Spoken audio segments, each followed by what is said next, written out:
হাদিসগুলোতে রয়েছে কুলুবুহুম কাযুবারিল হাদিদ, শেষ জামানায় এমন নিষ্ঠুর মানুষেরা আসবে, তাদের হৃদয়গুলো হবে লোহার খণ্ডের মতো।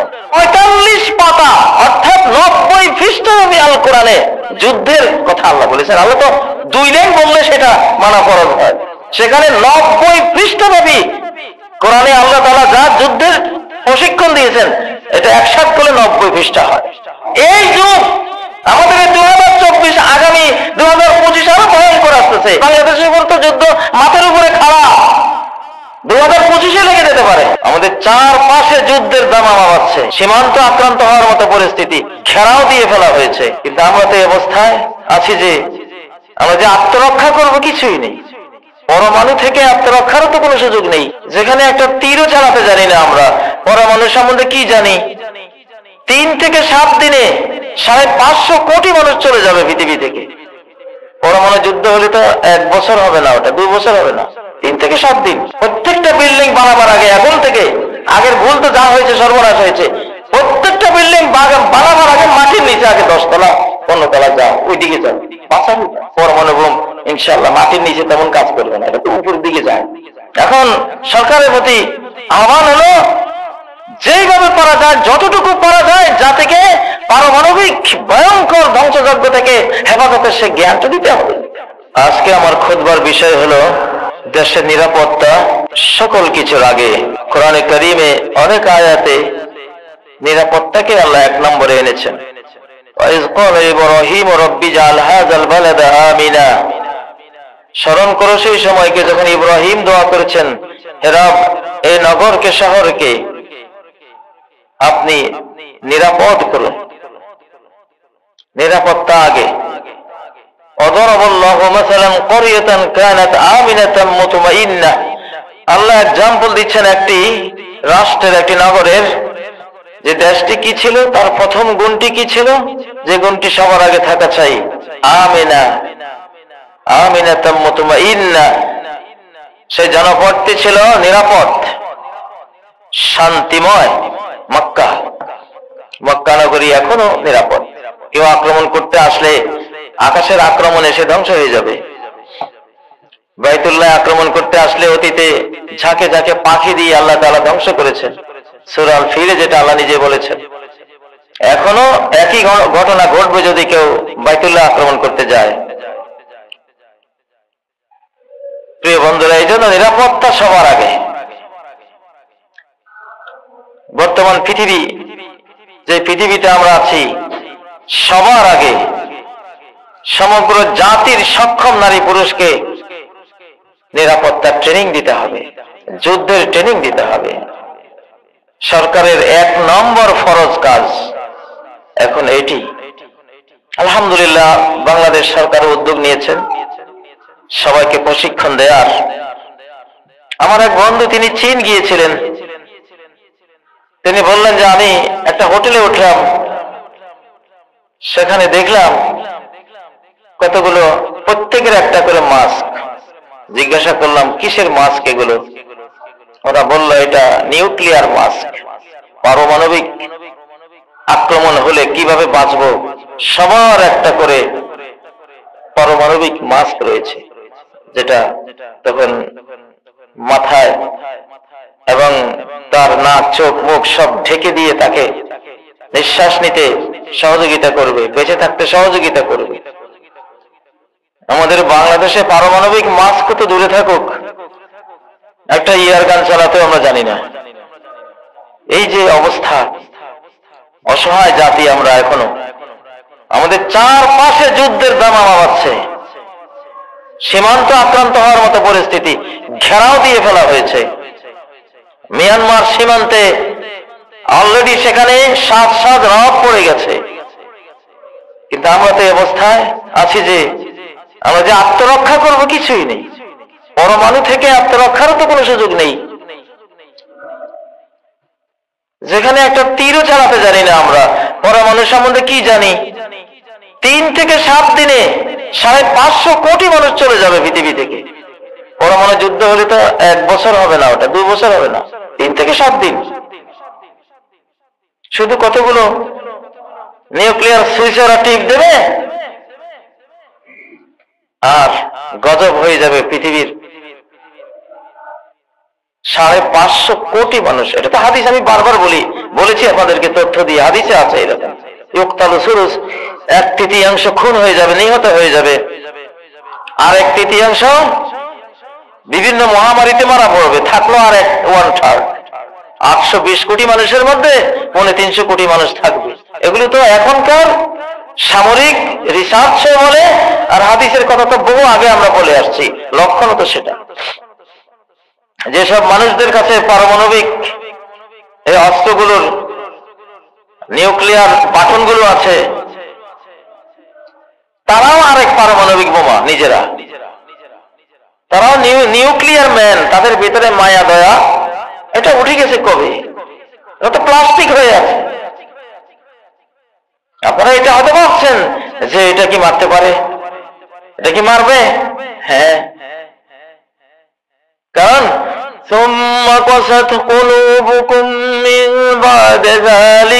তোমাদের হৃদয়গুলো কঠিন হয়ে গেছে। ফাহিয়া কাল হিজারা, সেটা পাথরের মতো। আও আসাদ্দু কাসওয়া, বরং পাথরের চেয়ে আরো বড় কঠিন। এবং হাদিসগুলোতে রয়েছে কুলুবুহুম কাযুবারিল হাদিদ, শেষ জামানায় এমন নিষ্ঠুর মানুষেরা আসবে, তাদের হৃদয়গুলো হবে লোহার খন্ডের মতো, আয়রন হার্ট। ওদের কি মানবিক হার্ট আছে? নিউক্লিয়ার বম যাদের হাতে, যারা মারতে চায়, তাদের মনটা নিউক্লিয়ার বমের চেয়ে আরো নিষ্ঠুর হয়ে আছে। ওদের কি দিতে হবে? আমরা তো সব আকাশের দিকে বিল্ডিং বানিয়ে উঠছি, বোকা। আমাদের যাওয়া উচিত এই যুগে মাটির নিচের দিকে। 20 তলা বিল্ডিং মাটির নিচে করতে হবে। সম্ভব, মাটির নিচে বিল্ডিং করে বাঁচা খুবই সম্ভব। এইসব বিল্ডিং, এইসব নগর যারা করেছে, ওরা কি খুব বড় জ্ঞানী গুণী? মোটেও না।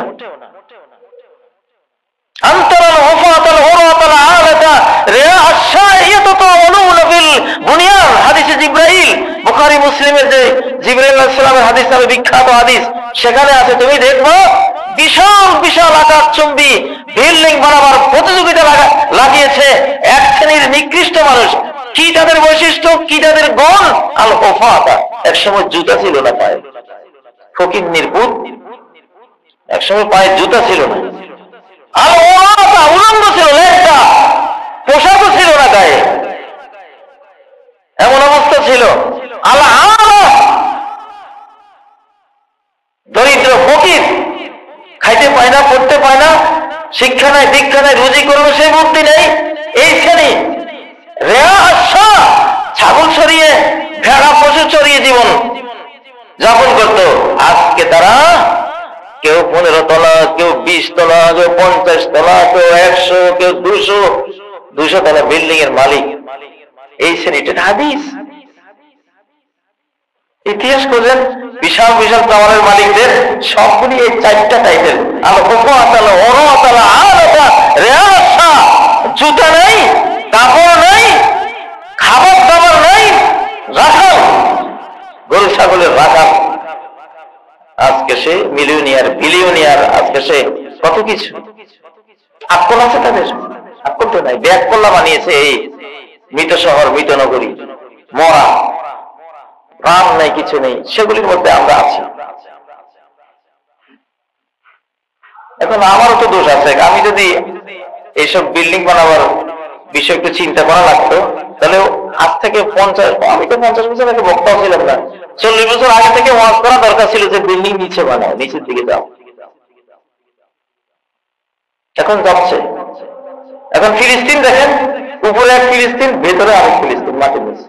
আল্লাহ ওদেরকে জ্ঞান দিয়েছে, মাটির নিচে চলে গেছে, এই জন্য বেঁচে আছে, না হলে গোরস্থান হয়ে গিয়েছিল, সব শেষ হয়ে যেত। ইসরায়েল একই কাজ করেছে, উপরে এক ইসরায়েল, মাটির নিচে আরেক ইসরায়েল।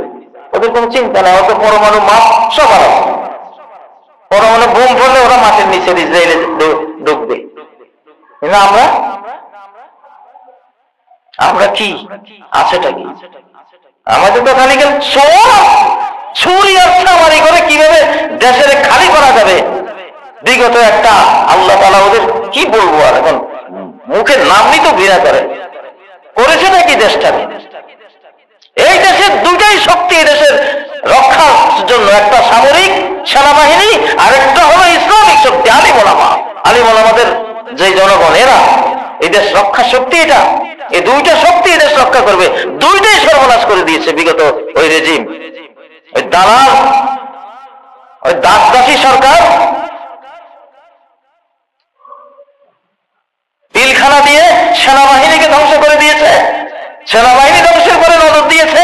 কারা কারা আছে আলিম ওলামা, মিডিয়ায় কথা বলে, মাহফিলে কথা বলে, গোটা জাতি লক্ষ লক্ষ মানুষ তাদের কথা শুনে। এরা এই শ্রেণীটা কারা? সেই শ্রেণীর নাম লিস্ট করে, আমাদের নাম লিস্ট করে আমাদেরকে কাউকে গুম, কাউকে খুন, কাউকে ফাঁসি। কেন কেন নিজামীকে ফাঁসি দেওয়া হলো? কেন মুজাহিদ সাহেবকে ফাঁসি দেওয়া হলো? কেন কমরুজ্জামানকে ফাঁসি দেওয়া হলো? দোষটা কি? দোষটা একটা, এরা ইসলামী শক্তি, বিশাল শক্তি, বাংলাদেশ রক্ষা করতে পারে এরা।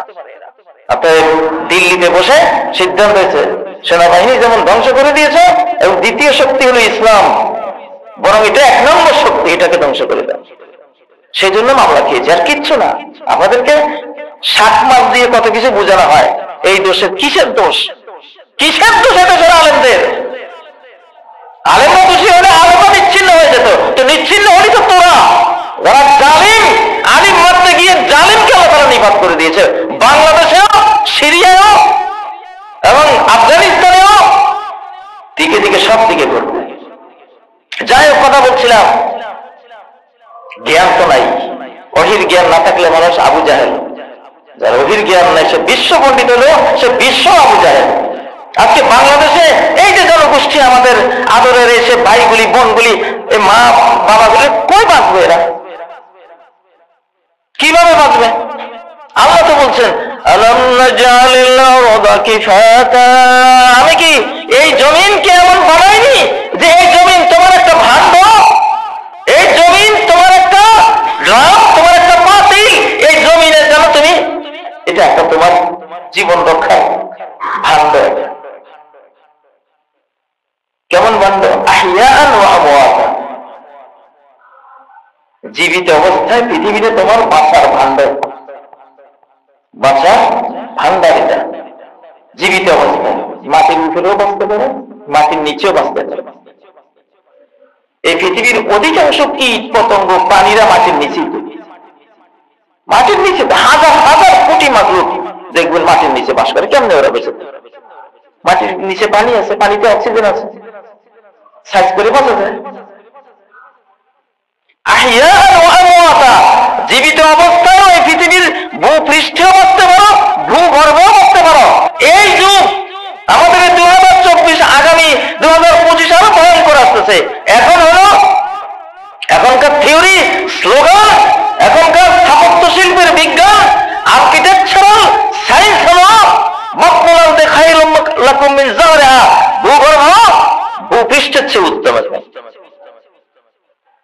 প্রত্যেকটা বিল্ডিং বানাবার আগে, এখন থেকে, আগের ভুল তো যা হয়েছে সর্বনাশ হয়েছে, প্রত্যেকটা বিল্ডিং বানাবার আগে মাটির নিচে আগে 10 তলা 15 তলা যাও, ওইদিকে যাও, বাঁচাবি।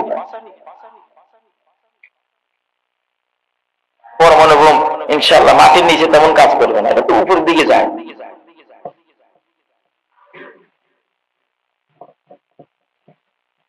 আল্লাহ তাআলা কি বললেন? যে মাটিকে আমি এমন, এই জমিনকে এমন বানিয়েছি, এটা তোমার জন্য একটা ভাণ্ড, জীবিত অবস্থায়ও, মরা অবস্থা। মরা অবস্থা মানে আমরা লাশ হলে তো ওখানে দাফন হই, আমরা লাশ হয়ে দাফন হই। অনেক জীবিত মানুষকে ভুলে মানুষ কবর দেয়, 7 দিন 10 দিন পরে লাশ তুলছে। এই লোকটা কেমনে বেঁচেছিল ওখানে? মাটির নিচে বাঁচা যায়। পানিটা নেই, কবরে তো আমরা পানি দিই, পানি দিলে তো অক্সিজেন থাকে, সেখানে বাঁচা যায়। ইউসুফ আলাইহিস সালাম কূপে কেমনে বেঁচে ছিল? সূরা ইউসুফ 19 নম্বর আয়াত, ফাদলা দালহু ক্বালা ইয়া বুশরা হাযা গুলাম, ওই বালতিওয়ালা এসে পানির জন্য কূপে বালতি ফেললো, পানি আছে। ইউসুফ তো নিচে বসে আছে, কারণ পানির সাথে অক্সিজেন থাকে। পানির তো 16% 14% অক্সিজেন, অক্সিজেন খনি পানিটা আল্লাহ দিয়েছে। ইউসুফ ওখানে অক্সিজেন খনি আছে, তো বেঁচে আছে। পরে বালতিতে উনি বসলেন, ওই লোক মনে করলো কি পানি তুলতেছি, দেখা যায় বাচ্চা একটা। যাই হোক, নিরাপত্তা আমাদের সরকারের প্রতি আহ্বান, আমাদের এখন সবার আগে হলো পারমাণবিক নিরাপত্তা, এইটা দরকার। এটা গোটা দেশের স্ট্রাকচারাল পরিবর্তন করতে হবে। বিল্ডিং তৈরির সিস্টেম, আপনার কত লাভ দেখেন। আপনি একটা জমি কিনলেন, উপরে 10 তলা বানালেন, আপনি এটা জানেন এটা নিচেও যে আমি 10 তলা করতে পারি। এখন আমার এই কথা শোনার পরে তো অনেকে আফসোস করবে যে তার সাহেব কেন এতদিন বললেন না। আপনি কত অলাভজনক বিল্ডিং বানালেন যে নিচে কিছু নাই। আরে ভাই, নিচে জ্ঞান থাকলে তো নিচে যেতে লাগে। ইসরায়েল চলে যাচ্ছে নিচে, ফিলিস্তিনিরা চলে যাচ্ছে নিচে, লেবানন ওরা যাচ্ছে নিচে, সিরিয়া গিয়ে দেখেন, কাশ্মীর গিয়ে দেখেন, আমেরিকা গিয়ে দেখেন নিচে কি অবস্থা করেছে ওরা, রাশিয়া গিয়ে দেখেন, আর এক রাশিয়া মাটির নিচে ওরা বানিয়ে ফেলেছে। আমরা তো বোকা, আমরা তো খালি চুরি ছামারি আর কে করে ঠকাবো, আমরা এগুলো নিয়ে ব্যস্ত। এখন সরকারের প্রতি আহ্বান হলো যেইভাবে পারা যায়, যতটুকু পারা যায়, যা থেকে পারমাণবিক ভয়ঙ্কর ধ্বংসযজ্ঞ থেকে হেফাজতের সে জ্ঞানটা দিতে হবে, শিক্ষা দিতে হবে। মাস্ক কোথায় পাওয়া যায়? কোম্পানি করেন, আমরা কিনে নিব। পারমাণবিক মাস্ক কেনা উচিত। এবং ভূগর্ভস্থ বাংকার, ভূগর্ভস্থ বিল্ডিং তৈরি হওয়া উচিত, তৈরি করা উচিত। নিজেরা প্রশিক্ষণ নেওয়া উচিত। এটা হলো 1 নম্বর। প্রিয় ভাইয়েরা, তো আল্লাহ তাআলা কোরআনে আমাদেরকে তো শিক্ষা দিয়েছেন যে তোমাদের শত্রু আছে, ইবলিস যেহেতু পৃথিবীতে আছে, শান্তিতে থাকতে পারবে না। যুদ্ধ আসবে, যুদ্ধ চাপাবেই তোমাদের উপরে। বাংলাদেশের উপর তো যুদ্ধ মাথার উপরে খাড়া, 2025-এ লেগে যেতে পারে। তাহলে প্রস্তুতি কি? আল্লাহ বলছেন ওয়া'আদ্দু লাহুম মাসতাতাতুম মিন কুওয়া, শক্তি, সামরিক শক্তি যা পারো রাষ্ট্রীয়ভাবে।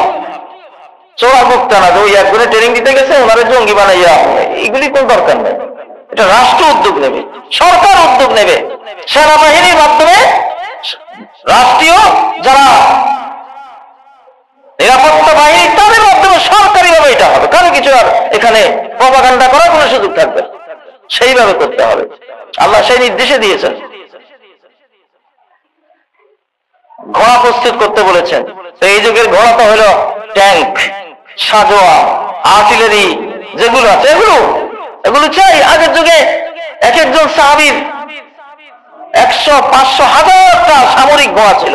এক একজন সাহাবীর 1000টা তলোয়ার ছিল, 1000টা বল্লম ছিল, কত হাজার তীর রেডি ছিল, প্রত্যেকে রাখতো। যুদ্ধের আকাশে দেখা গেল গ্রামগঞ্জ থেকে লক্ষ লক্ষ সশস্ত্র, তখনকার যানবাহন, তখনকার হাতিয়ার সবকিছু আসতেছে। এখনো তো একই ফরজ। মুহাম্মদ সাল্লাল্লাহু আলাইহি ওয়াসাল্লামের ঘরে কিছুই নেই, কিন্তু যুদ্ধের সবকিছু আছে। আমাদের ঘরে কি আছে? সবই আছে, যুদ্ধের কিছুই নেই। সেই মজাটা ভুগবেন সামনে। এই খেসারত, এই ভুলের খেসারতটা সামনে ভুগবেন, আসতেছে। নরম আওয়াজ শুনতে শুনতে গরমটা ভুলেই গেছেন, ঠান্ডা আওয়াজ শুনতে শুনতে হিট আওয়াজটা ভুলেই গেছেন। হিট সূরা 45 পাতা, অর্থাৎ 90 পৃষ্ঠাব্যাপী আল কোরআনে যুদ্ধের কথা আল্লাহ বলেছেন। আল্লাহ তো 2 লাইন বললে সেটা মানা ফরজ হয়, সেখানে 90 পৃষ্ঠাব্যাপী কোরআনে আল্লাহ তাআলা যা যুদ্ধের প্রশিক্ষণ দিয়েছেন, এটা একসাথ করলে 90 পৃষ্ঠা হয়। আল্লাহ তাআলা এই বাংলাদেশের যে বর্তমান বাংলাদেশ, 2024-এর বাংলাদেশ, জনসংখ্যার 30% যুবক, পৃথিবীর কোথাও নেই। বাংলাদেশ 1 নম্বর ধনী দেশ যুবা শক্তির দিক থেকে, 1 নম্বর ধনী, এখন রিচ। আমেরিকা যান, ইউরোপ যান, রাশিয়া যান, সব বুড়া। জনসংখ্যার অধিকাংশই বুড়ো, যুবক শক্তি নেই। বাংলাদেশের প্রতি নজর এই জন্য, বাংলাদেশ থেকে এখন লোক নেওয়ার জন্য ইউরোপ, আমেরিকা, রাশিয়া, সারা ওয়ার্ল্ড থেকে ডিমান্ড আসতেছে। কারণ এত যুব শক্তি পৃথিবীর কোন দেশে এইভাবে নাই।